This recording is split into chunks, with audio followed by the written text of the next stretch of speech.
One of the main points that people asked me to discuss was what are the texts that um, ultra Orthodox Jews use to argue that homosexuality is a sin and to construct the different aspects of halakha that are germane here.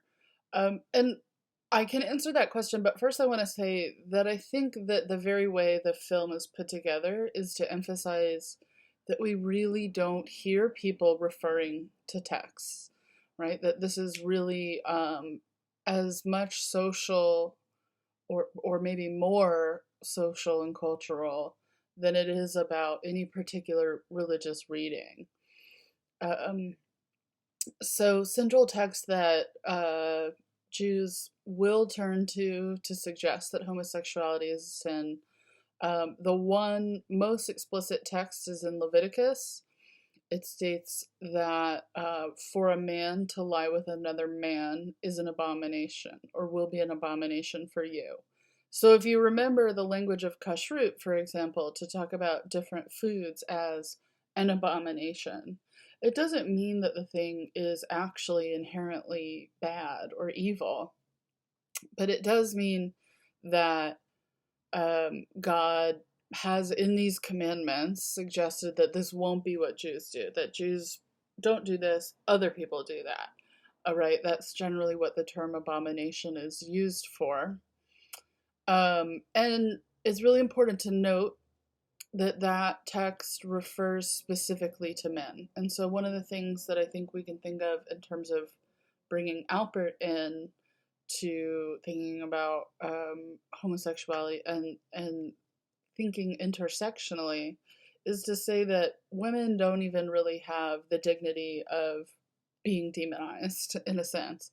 That there is no discussion whatsoever in the Torah or really even in the Talmud. What little is there seems to refer to other issues, and it always is mainly a question about if women do participate in homosexual acts, does that make them unfit for marriage to men? And the answer is generally no, because there's this construction of women through complementarity, the idea that women must be attracted to men and that men are complete I'm sorry, women are completed when they are married to a man, right? And it doesn't go the other way. A man is seen as a whole person, whether he's married or not, that there's some kind of autonomy there and individuality that women don't really have in either the Torah or the Talmud as they're currently read in ultra Orthodoxy. And part of what Albert wants to argue, I think, is to say that women need to be seen as whole people. And I think we could just push this further and say women, in a sense, are not really seen as people in the biblical text. They are constructed only in relationship to men. And that men are the people, that women sort of fulfill certain commandments and things like that.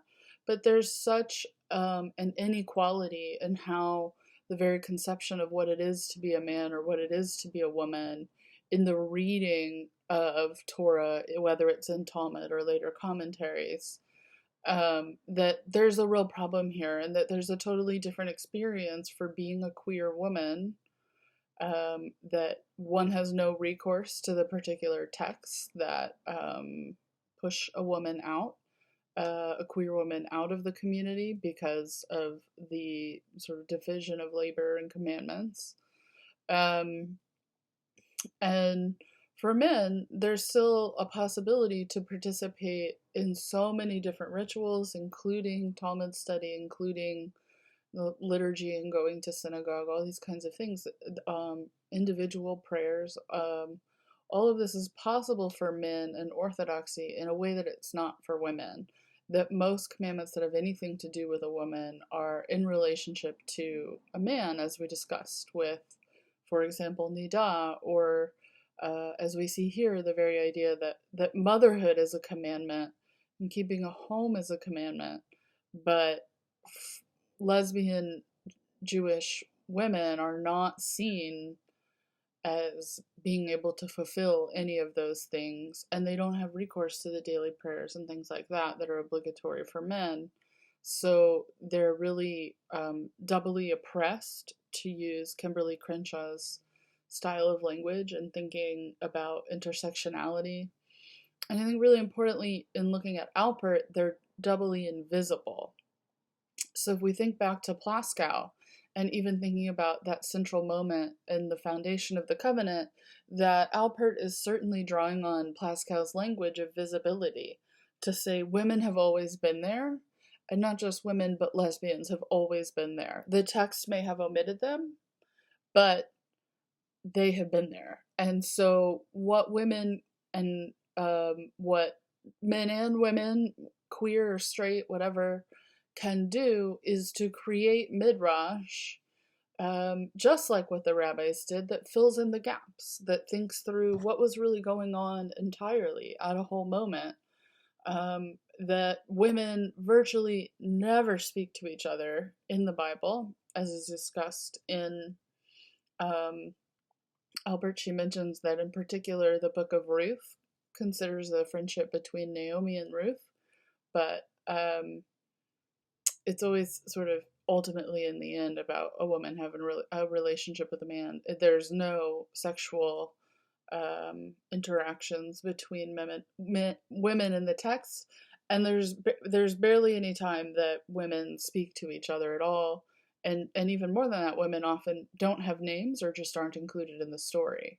So what Alpert is looking for as a solution to this is to say that there has to be a reconstruction of the past, that Midrash is the way, as it has always been for Rabbinic Judaism, to reread the Torah, and that it means knowing that lesbian women were always present, then pushing to see how we can place them in the text, and then finally allowing that to really queer in the sense of subvert the whole rabbinic system of gender norms and sexuality norms, that we really have an intersection of both of those things here, that to see it as either an issue of gender or an issue of sexuality is to miss what is really going on, that gender and sexuality are constructed together.